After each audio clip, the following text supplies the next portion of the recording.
Okay, so breaking news. As we've been listening to Federal Housing Minister Sean Fraser announcing that he is leaving Justin Trudeau's cabinet, a tweet lands that is just shocking. Yeah, Chrystia Freeland, the Deputy Prime Minister and Finance Minister, putting a letter out saying she is resigning from cabinet. Now, this is just coming into our newsroom. This happened literally a few seconds ago. So we're going to share with you part of what she's saying in this letter to the Prime Minister, Justin Trudeau, saying, on Friday, you told me you no longer want me to serve as your finance minister and offered me another position in the cabinet.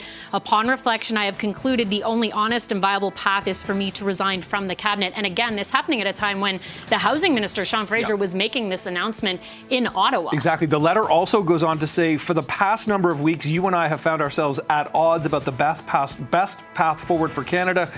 So again, sort of hinting at the tension which CTV News had confirmed last night between the Prime Minister and Deputy Prime Minister and, of course, Finance Minister. So here we are, Sean Fraser resigning, public remarks, glowing remarks about the time he's had in office. And then at the exact same time, Chrystia Freeland, the now former finance minister, former deputy prime minister, announces she's leaving the cabinet, but also at the very end says she plans on running again in the next federal election for her seat in her riding in Toronto. So she wants to stay on. Like, right? Yeah, what that looks like, what that means for the Liberal government, that's... Wow. Yeah. And this is the day of the economic update in Ottawa. Right. So, I mean, there is certainly a lot going on when it comes to federal politics, and there's going to be so much reaction to this. So, again, breaking news, the Deputy Prime Minister and Finance Minister, Chrystia Freeland, stepping away from cabinet, really speaking to the fact that she's at odds with the Prime Minister. And we also know Sean Fraser out, you know, he's walking away from his position. So who reads the update at 4 o'clock this afternoon? That is a great question. Would that be Chrystia Freeland or would that be, okay, we'll be following this story very closely. A lot of questions still need to be answered then on this. Breaking news, Chrystia Freeland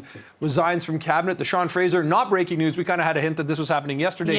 Chrystia Freeland leaving. That is breaking news. That is the story we will definitely be staying on top of.